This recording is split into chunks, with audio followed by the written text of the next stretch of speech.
How are you doing? That's good. So, we started this series talking about biblical creation in contrast with ancient and modern expectations. And we saw that the Bible portrays God and man very differently to how other cultures conceive of them. And in Genesis 1 and 2, we get a God who is a creator, a covenant maker, and a carer. He is good. And we get a vision of humanity that is created in God's image, that is a covenant partner with God, and a humanity who is very good. Unfortunately, as we discovered in the last sermon, the situation eventually deteriorates as the relationship between humankind and God is tested by the serpent who challenges Eve on what God says. Eve's response to the serpent is one that diminishes God's hospitality and generosity. She takes her eyes off all the things God has given and instead focuses in on what God did not allow her to have. And like a child who has been given one very clear instruction, do not touch the stove, she goes and does what she was commanded not to do. And Adam, who is standing right next to her, participates in this folly. The consequences hit hard and fast. Immediately, Adam and Eve recognize their nakedness and hide from each other, both wearing ill-conceived clothes, and they also hide from God. All their relationships are now broken and marked by separation, or in other words, marked by death. They are separated from each other, they are separated from God, and they are separated from the sacred space they were meant to care for. The only hope comes in the form of a curse that God puts on the serpent. The serpent would bruise the heel of the woman's seed, but he, being singular, would crush his head. Christians have long viewed this section as a type of proto-gospel, the first whispers of the good news, the hope that God can make right what man has made wrong. But, as most of us are aware, humanity quickly goes from bad to worse, from folly to violence and murder. And it seems like it's a cycle that cannot be stopped. From Cain murdering Abel, to his descendant Lamech bragging to his wives, like an abusive husband, that he will deal severely with anyone, including them, who crosses him. And it's shortly after this we come to one of, if not the, most controversial story in the Bible. A story so shocking, I know people who use this story as a specific reason on why they are not Christians or why they do not believe in the biblical God. And yet, it is taught in Sunday schools and found in children's Bibles. Fun fact, when my kids were younger and we were going to a different church, we asked the Sunday school leaders to let us know when this section of the Bible was going to be taught so we could take our kids out of it. I would almost rather that the Sunday schools taught, or that a Sunday school taught about the Ehud, the left-handed Benjamite, than teach this section. And if you don't know the story of Ehud, the left-handed Benjamite, read Judges chapter 3 and have lots of fun. Just don't read it to your kids. It's good. I like it. And this, of course, is the story of the flood. Like other parts, we're not going to go in depth into the details of the story, but we're going to ask what Moses is telling us about God, man, sin, creation, and of course, salvation. And so I've split this up into three sections. Man's sin corrupts creation, God sets apart a righteous man, and God remembers his promise. But first, where did this come from? The flood is borrowed and heavily adopted from Sumerian and Babylonian myths that were popular in the area, or almost certainly popular in the area. These include the Deluge, the Epic of Gilgamesh, and the Epic of Atrahasis. Egypt had its own flood myths as well, as did most civilizations around the world. The biblical flood narrative is not nowhere near the first to be written, as all three that I mentioned predate not only Moses, but actually Abraham.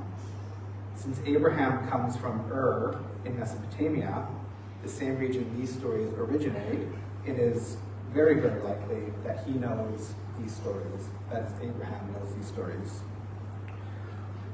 But these stories are different. Why adapt ancient pagan stories and put them into the Bible? Well, like the pagan creation accounts, they say very different things about the divine and very, very different things about what it means to be human. In the pagan accounts, the pagan accounts of the flood, a god, the kind of chief god named Elil, becomes sick and tired of human noise. Here's a little section from it. And the country became too wide, the people too numerous. The country was as noisy as a bellowing bull. The god grew restless at their clamor. Elil had to listen to their noise. He addressed the great gods.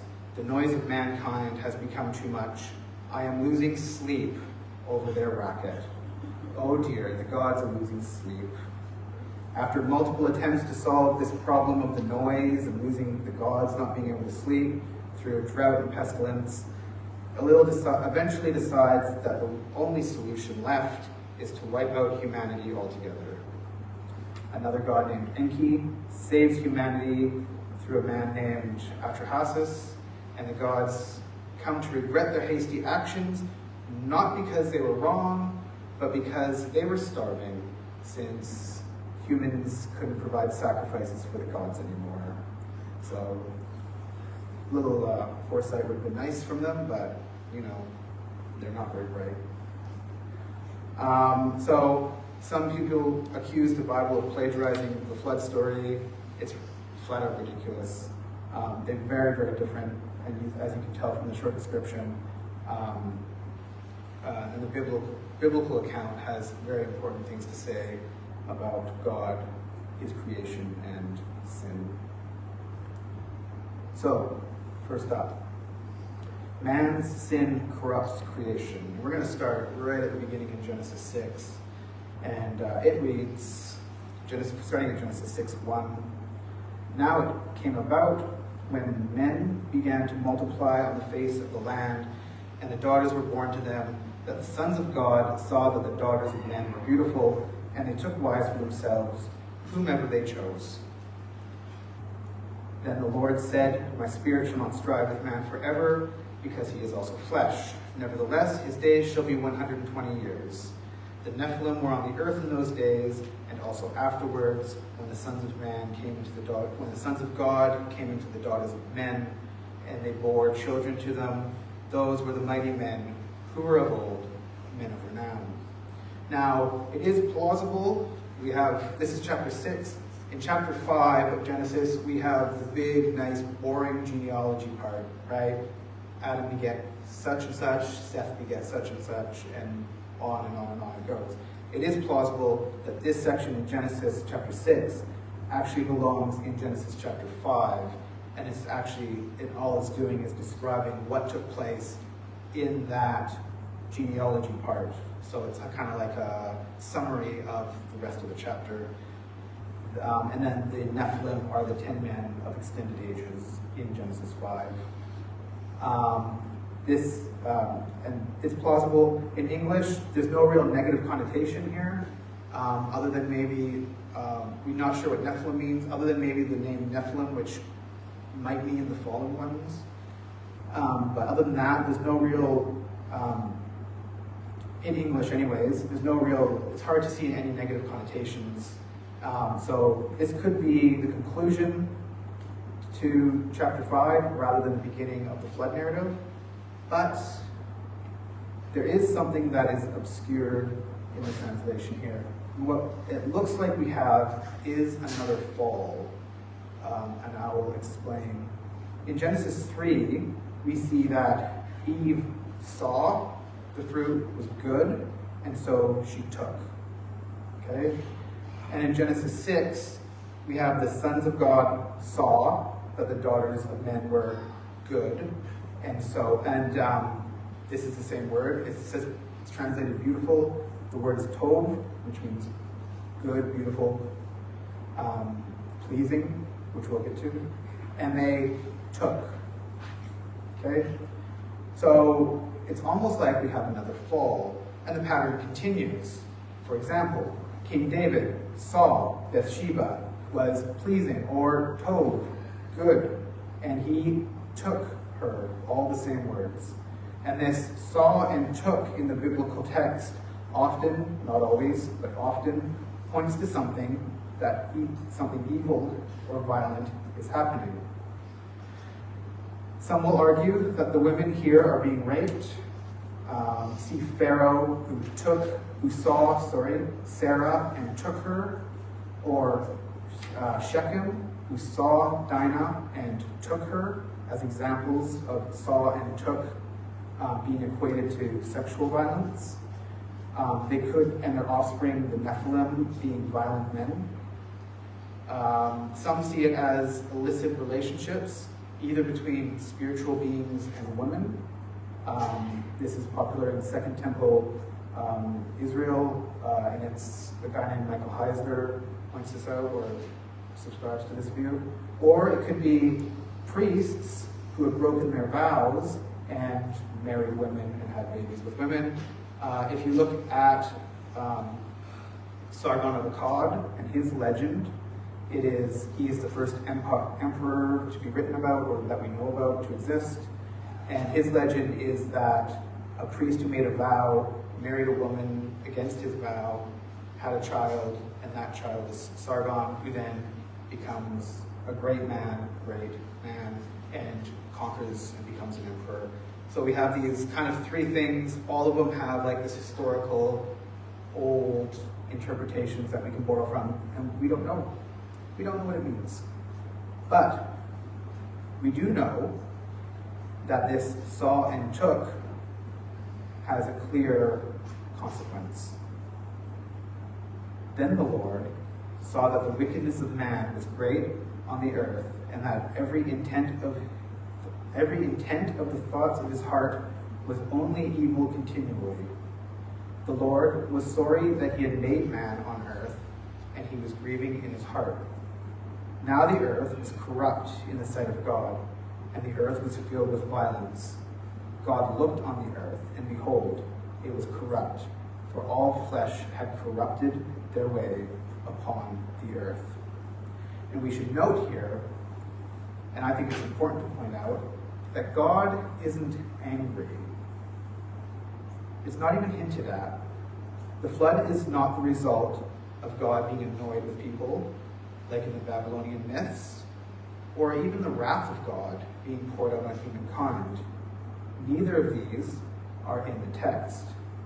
Rather, sin is so prevalent that not only was humankind completely corrupt, thinking evil thoughts constantly, but also God's creation had become corrupt. Sin had done so much damage that it had ruined God's creation. And given the scope of the flood, it seems that even the animals were corrupt as well. As we read in Genesis, all flesh had corrupted their way. Last sermon we saw how sin not only affected relationships with God, but also affected relationships between men and women. Even if those sins don't hurt anybody, here we see that sin also affects creation, corrupting and destroying it. God warns Adam and Eve about this in Genesis chapter 3, verses 17 to 19. Cursed is the ground because of you. In pain you will eat of it all the days of your life. But thorns and thistles it shall grow to you, and you will eat the plants of the field. by the sweat of your face you'll eat bread. And this isn't the only place in the Bible where it's mentioned that even creation is affected by our sin. After completing the temple, God appears to Solomon and tells him in 2 Chronicles 7:14, if my people who are called by my name will humble themselves and pray and seek my face and turn from their evil ways, then I will listen from heaven, I will forgive their sins, and I will heal their land. All sin has far-reaching and devastating consequences, from the destruction of relationships between men, women, God, and men, to the separation of man from sacred space, to the corruption, death, and destruction of God's very own creation. Sin taints everything. Sin infects everything. Once it was released in the garden, it was a whirlwind that pushed the world towards chaos. And no one is immune to the corrupting reach of sin.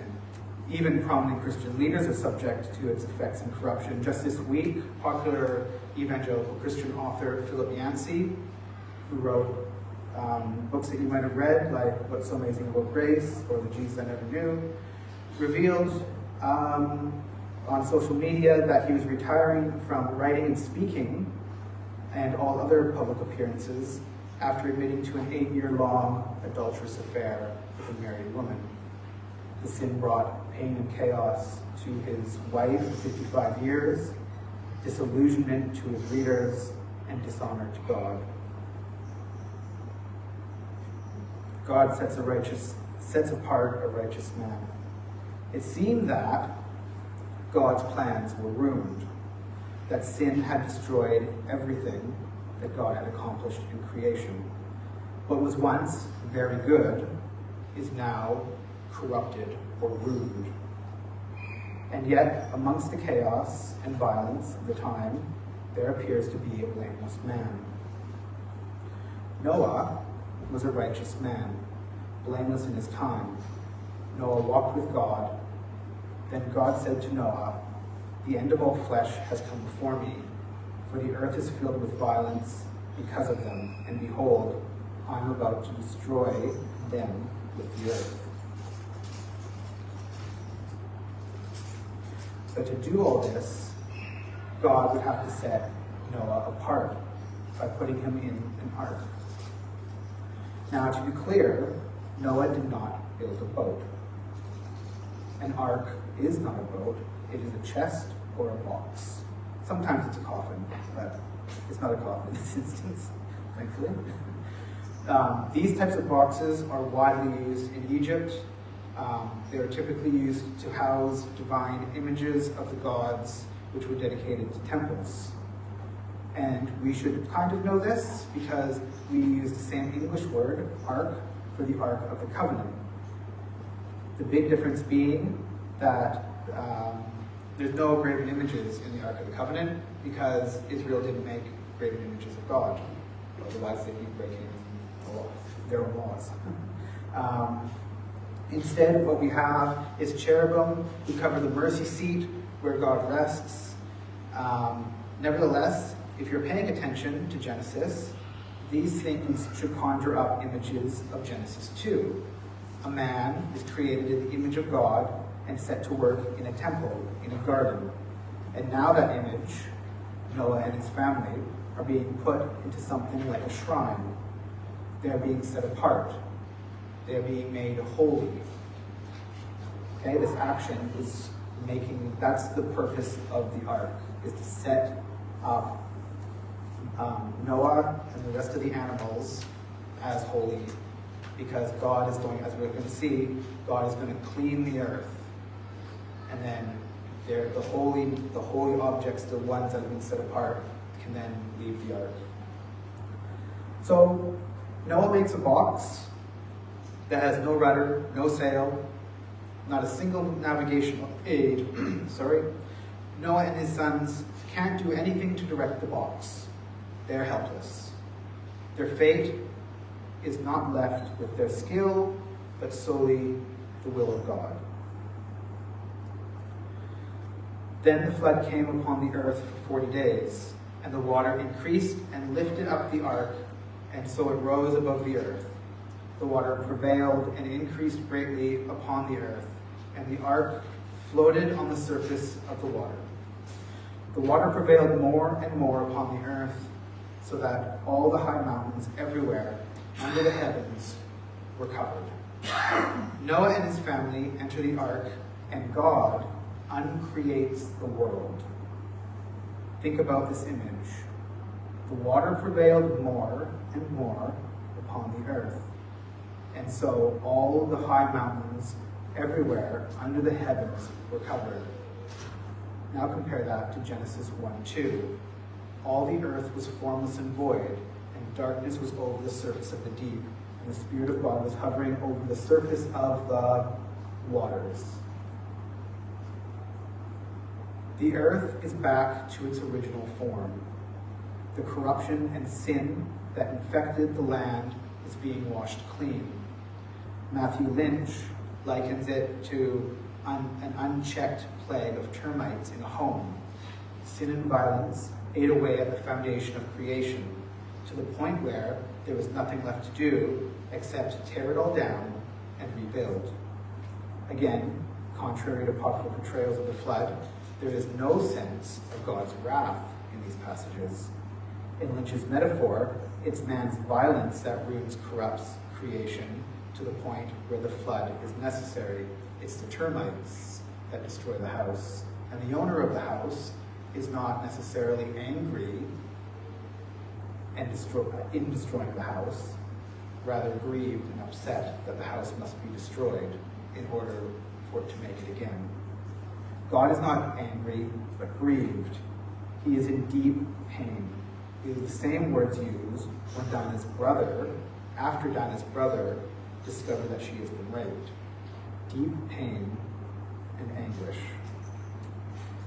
This, again, connects well with the God of Genesis 1:2, a loving God who is immanent or close to his creation, but is now profoundly sad that in order to save his work, it must be undone.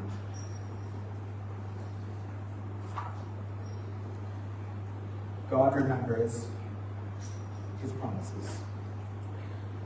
And after it's undone, creation begins in roughly the same order as the creation narrative. Okay, so we have the waters go down, and we see the land and the waters separate, then Noah releases the birds, then Noah releases the land animals, and then God reaffirms that they are made in the image of God, and he gives them the same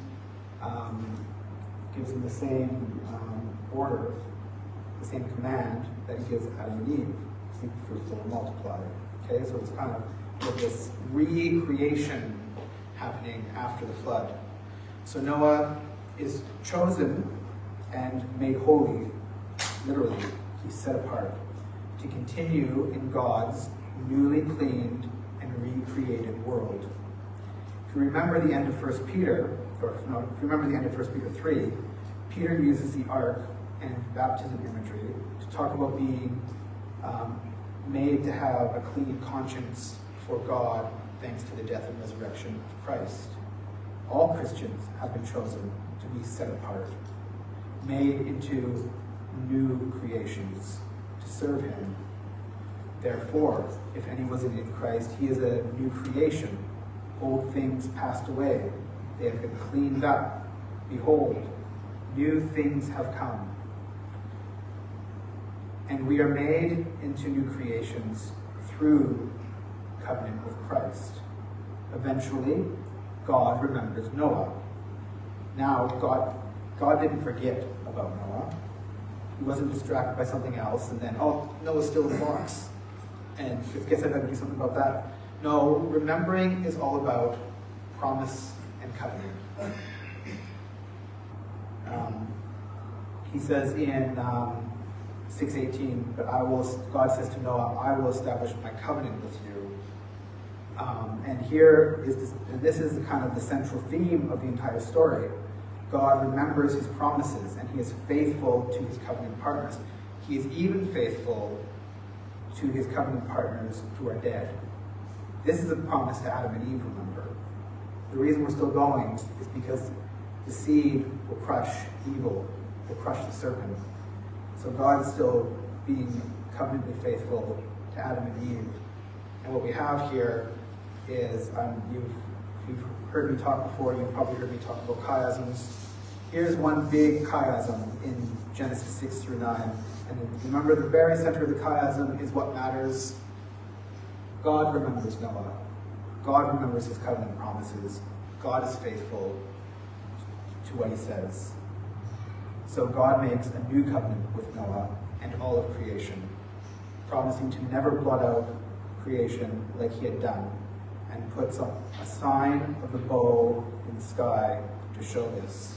And like in English, the Hebrew word for bow is the same word for both the shape and the weapon. Matthew Lynch suggests that this imagery is of God laying down his weapon, his bow, never to be used again.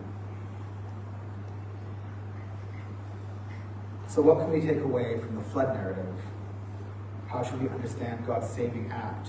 And how should we see Christ in these sections of Scripture? Noah here is a blameless figure, conquering death with God's help and setting out into a newly created world to be the founder of a new humanity. God works in patterns and rhymes. Noah, of course, is an imperfect glimpse into the work of Jesus Christ. In Noah's day, all hope was lost. Violence had taken over, and sin corrupted and ruined everything. While in Christ's day, God had been silent for 400 years, and the temple system was corrupt and broken. While the righteousness of Noah can't save the earth from destruction, Christ's righteousness saves everyone who believes from the destruction they deserve, or we deserve, or I deserve. Noah becomes the founder of humanity renewed. Christ renews humanity, creates a new way to be human through his death and resurrection and the sending of the Spirit. God saves humanity through Noah's seed, but Noah's seed can't do anything about evil. Well, God uses a young woman to come as the seed to both save humanity and crush both Satan and evil. In the flood, we have a profound picture of God's covenantal faithfulness in the face of man's profound sin and violence.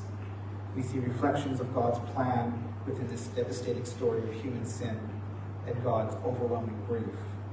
But despite sin and destruction, God is still faithful to all of his promises. And I'm just going to read, I think these verse came to mind while I was finished typing the last sentence, and this verse from Lamentations came to mind. And Lamentations, obviously, lament, grief, is a book of grief, sin, pain, suffering.